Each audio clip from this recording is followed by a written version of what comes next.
je suis Marine Piron, praticienne en micronutrition spécialisée dans l'accompagnement des troubles menstruels et l'amélioration de la fertilité masculine et féminine. Aujourd'hui, nous allons parler des cycles menstruels et de tout ce que les hormones sexuelles nous apportent au quotidien, à nous, les femmes. En effet, la femme, à partir du moment où elle a ses premières règles, c'est-à-dire la ménarche, et jusqu'à sa ménopause, si elle n'est pas sous contraception hormonale, va pouvoir bénéficier chaque jour, chaque mois de modifications hormonales. Ces variations vont impacter son humeur, son énergie, son corps, et il me semble très intéressant et très important que la femme puisse comprendre tout ce qui se passe à l'intérieur pour accepter au mieux tous ces changements. Alors, les ovaires sont sous la dépendance de deux glandes du cerveau, l'hypophyse et l'hypothalamus. L'hypophyse va sécréter majoritairement deux hormones, la FSH, l'hormone qui stimule les follicules, et la LH, hormone lutéinisante. En retour, les ovaires vont sécréter deux hormones sexuelles, les œstrogènes et la progestérone. Nous allons voir tout ça en détail. Nous commençons par la phase folliculaire. Cela correspond au début des règles. Durant cette phase, l'hypophyse sécrète de la FSH, l'hormone stimulante des follicules, et les follicules, en réaction, grossissent et sécrètent de plus en plus d'œstrogènes.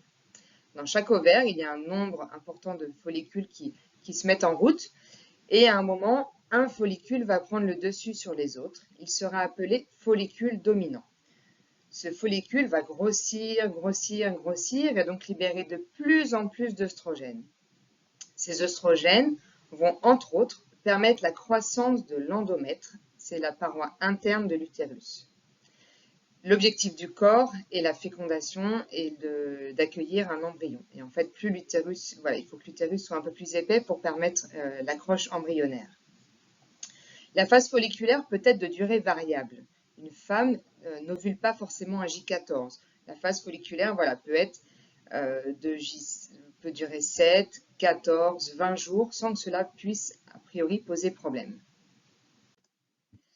Donc, une fois que le follicule dominant est suffisamment gros, qu'il libère énormément d'œstrogènes, le cerveau en est informé et l'hypophyse sécrète alors la LH, hormone lutéinisante. La LH va informer le follicule, lui dire « Ok, on sait que tu es prêt, tu peux faire l'ovulation, tu peux libérer l'ovocyte. » L'ovulation est l'événement majeur du cycle. D'une bonne qualité ovulatoire dépend une bonne qualité de menstruation et un bien-être global au niveau de nos hormones. Il est vraiment important d'avoir une ovulation de qualité et aussi de savoir à quel moment la femme ovule dans son cycle.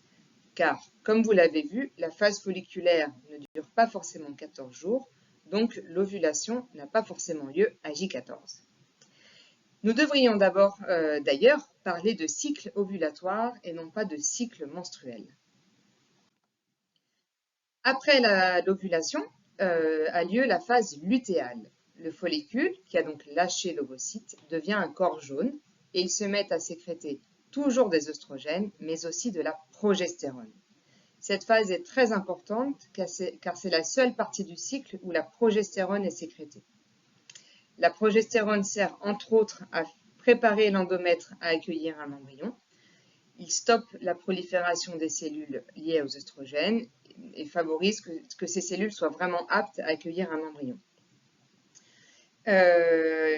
Il peut être très pertinent de doser les œstrogènes et la progestérone 7 jours après l'ovulation pour bien vérifier la qualité ovulatoire. Et cette phase lutéale doit durer entre 12 et 16 jours. Si la durée est inférieure à 12 jours, c'est un signe vraiment important que l'ovulation n'est pas de bonne qualité et que le cycle ne sera pas fertile. En effet, même s'il y a fécondation, il n'y aura pas eu assez de progestérone pour que l'embryon puisse s'accrocher.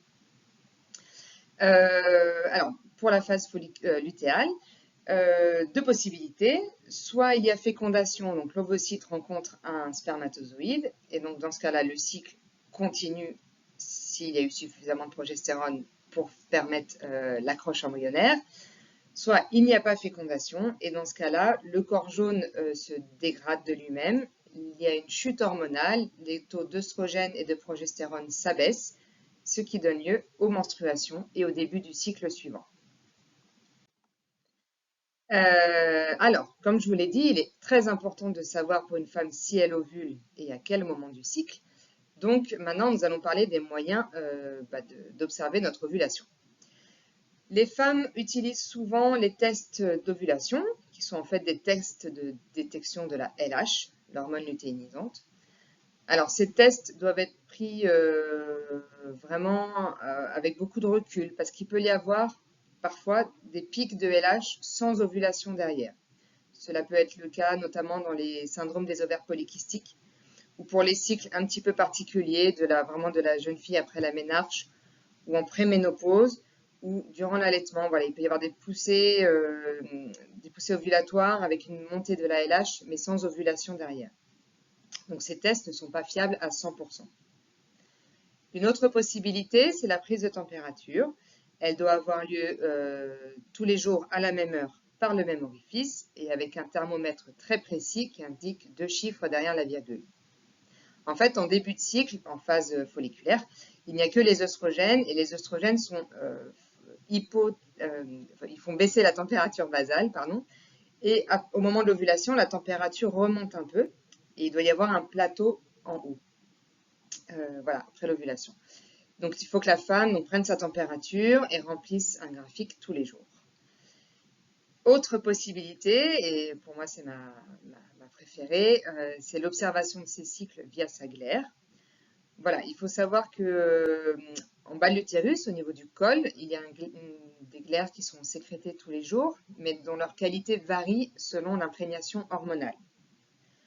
En début de cycle, la femme, après ses règles, va sentir en général plutôt sèche ou légèrement humide, tous les jours pareil. C'est une période d'infertilité. Puis, quand le fameux follicule commence à sécréter de plus en plus d'hormones, d'œstrogènes et qu'on se rapproche, voilà, que le corps se prépare à l'ovulation, la glaire, elle, va se modifier et va devenir de plus en plus présente. La femme va se sentir d'abord humide, puis mouillée et enfin lubrifiée, jusqu'au jour de lubrification maximale, qui correspond dans 8 cas sur 10 au jour de l'ovulation.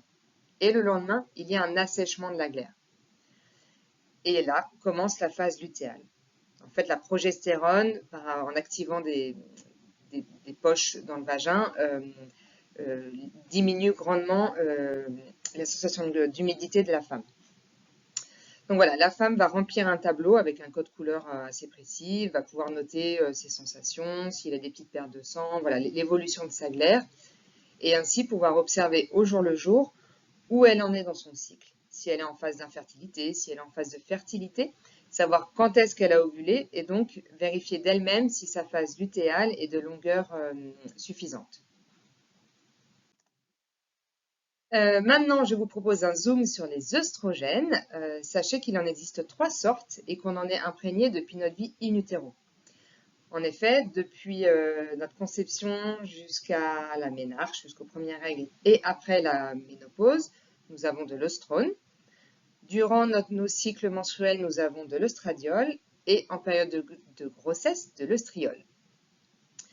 Le corps est donc vraiment habitué aux œstrogènes, les récepteurs, tout le système œstrogénique fonctionne bien. Ça va être important pour la suite, cette petite remarque. Les œstrogènes ont énormément d'effets dans le corps, notamment de multiplication cellulaire. Ils sont aussi responsables de l'apparition des premiers caractères sexuels secondaires, donc la poitrine, développement des hanches. Mais ils ont aussi beaucoup d'effets sur notre psychisme. En effet, les œstrogènes sont vraiment dopants. Ils sont là aussi pour augmenter notre motivation, notre énergie, notre concentration, notre plaisir, pour nous rendre plus combatives. La progestérone maintenant, qui est donc, comme je vous l'ai dit, sécrétée qu'en deuxième partie de cycle, donc après l'ovulation. Donc le taux de progestérone dépend nettement de la qualité ovulatoire. La progestérone, elle, voilà, comme on l'a qu'à partir de la ménarche et le temps que les cycles se mettent en place, on n'a pas un taux de progestérone optimal dès l'apparition des premières règles. La progestérone se met en place peu à peu, les récepteurs à la progestérone aussi. Voilà, il faut que le système se mette en route. La progestérone, elle a des effets sur le psychisme un peu à l'inverse des œstrogènes. C'est beaucoup plus des effets de relaxation, de détente. Voilà, c'est une hormone qui est censée, enfin, qui nous rend plus zen.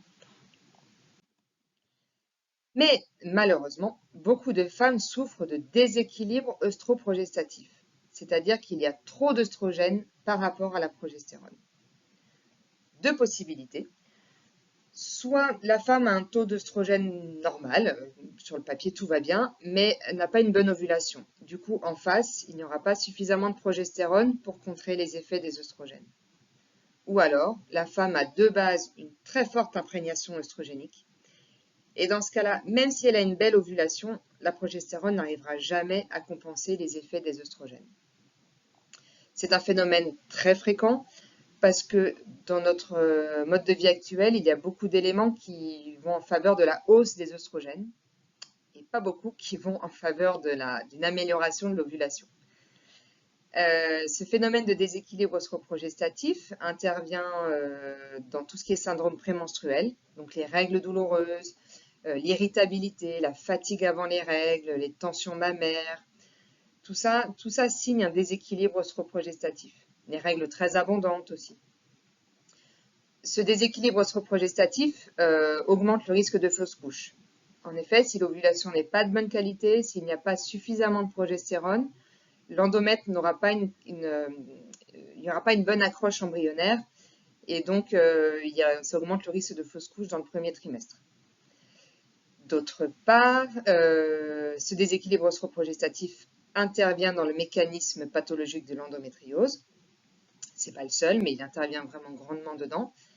Et c'est un phénomène qu'on retrouve beaucoup en préménopause, parce qu'en fait, la qualité ovulatoire s'altérant de cycle en cycle, on a de moins en moins de progestérone, mais parfois les femmes ont des cycles très longs, donc avec une phase folliculaire où il y a seulement les œstrogènes, une phase très longue d'imprégnation œstrogénique, avec un tout petit peu de progestérone en face. Donc là, le déséquilibre, il grandit de cycle en cycle.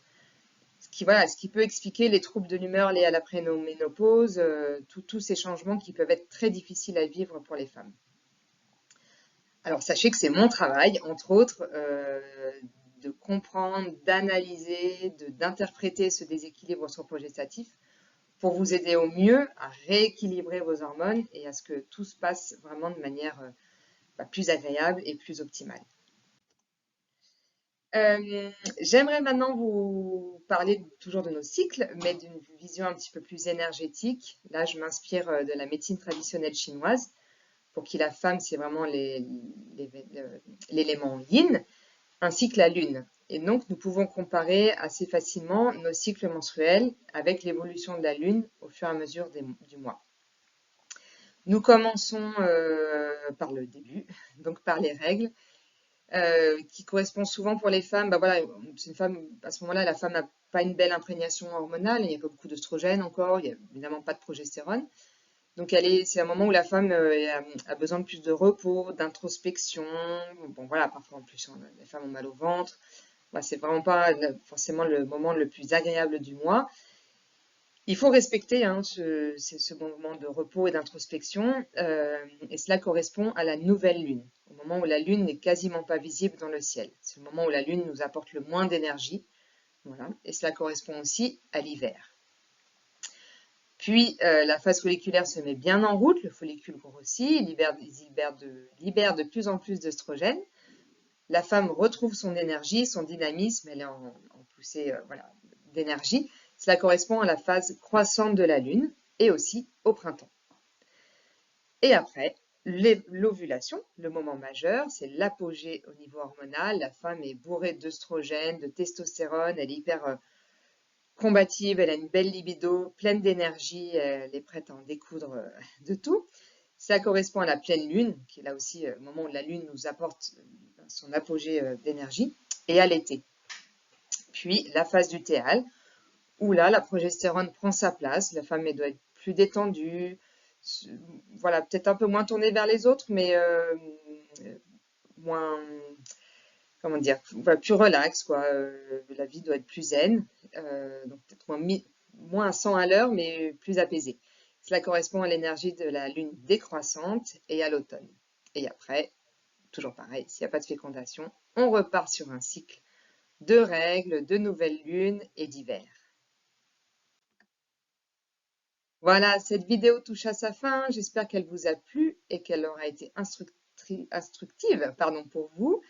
Voilà, le message que je voulais faire passer, c'est vraiment que nos hormones sont là pour nous faire du bien, sont là pour donner du relief à notre vie et que mieux on les comprend, mieux on accepte tous ces changements qui, de prime abord, peuvent paraître pénibles.